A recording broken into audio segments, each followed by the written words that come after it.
Hi, I'm Margaret, and welcome to Garden School.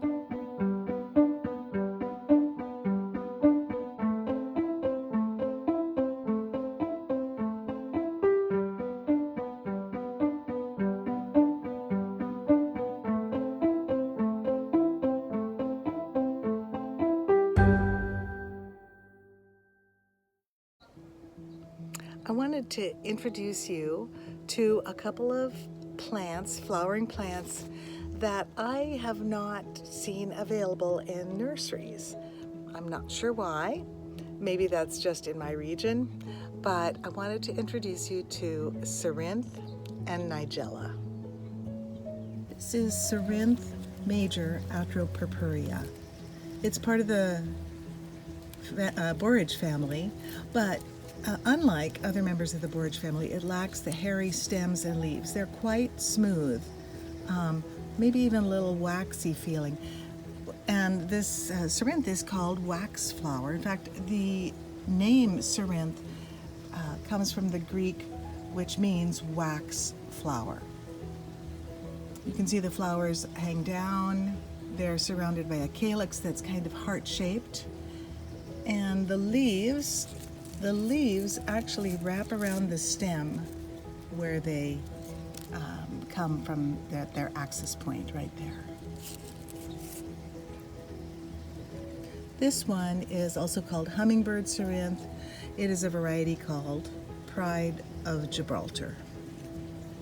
A nice friend introduced me to this plant, and I've been able to get seed and start this from seed. It's quite easy, and the plant prefers sun, but it can grow in some shady areas too. It just might become a little more rangy.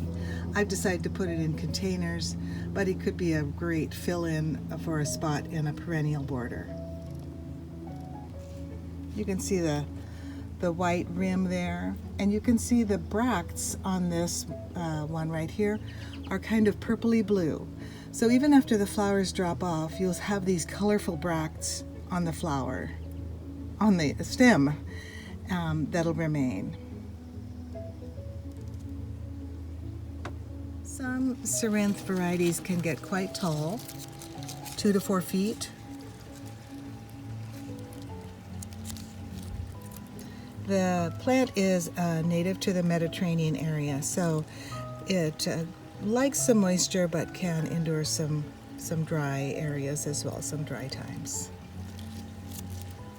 That is Cerinthe, and I'm really glad that my friend introduced me to it. It's also called honeywort, and many of the borages are called honeywort. But this one was called honeywort because in medieval times, it was thought that honeybees, got their wax from this plant because it's kind of waxy. The flowers are kind of waxy.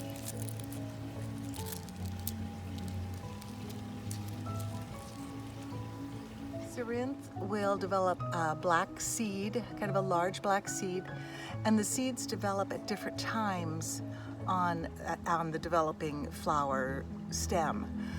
So it will self-sow, but even if I don't get some that self-sow, I'm gonna keep Cerinthe in my garden repertoire. I like it a lot. This is Nigella, and this variety is Nigella damascena. There is a Nigella variety in which the seeds are used in culinary purposes. This is not that one. This is Nigella damascena, and this happens to be a white flowering variety. This particular flower is tending a little bit toward the lavender on the edges, or light pink. Notice the very, very ferny, highly cut foliage. It resembles fennel, perhaps. The plant is pretty rigid and has a very long taproot. And yet it's pretty easy to remove if you need to remove it.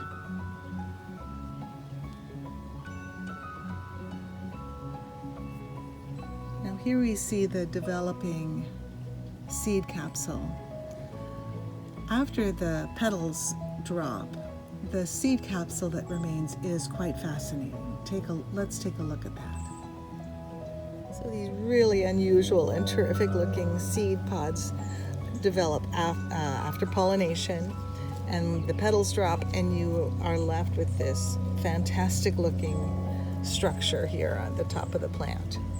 These will dry very, very well. So if you're thinking of making an arrangement with some dried things for the non-flowering part of the year, this is a really, really nice one. Of course, it will get kind of tan beige color, but the markings will still persist a little bit on the seed pod. Nigella is what I would call a terrific self-sower. So if you're finding that you have some plants in places you don't want, they're quite easy to remove. They just will pull right up, or you can leave them. They're really lovely.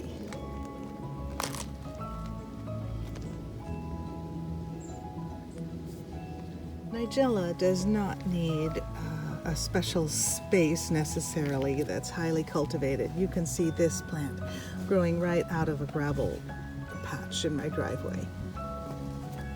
It does not need a lot of water. It's pretty drought tolerant. So native also to Southern Europe and North Africa.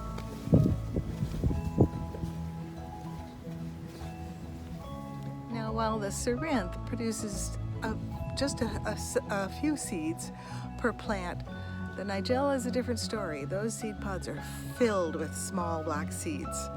And if you prefer not to do a lot of weeding early next spring, you can cut those seed pods off to dry before they open. You'll see where they're starting to open to disperse the seeds. That might save you a little work, but if you just like to see what might happen as far as the self-sowing, just go ahead and let them sow. They are pretty easy to remove. Well, there's Cerinthe, Honeywort or Waxflower, Pride of Gibraltar is the one that I have, and Nigella Damascena, the Love-in-a-Mist. Well, I hope you can enjoy those flowers, find some seed if you can't find the plants in a nursery, and maybe try that. Well, there's always more to learn in the garden. Bye-bye.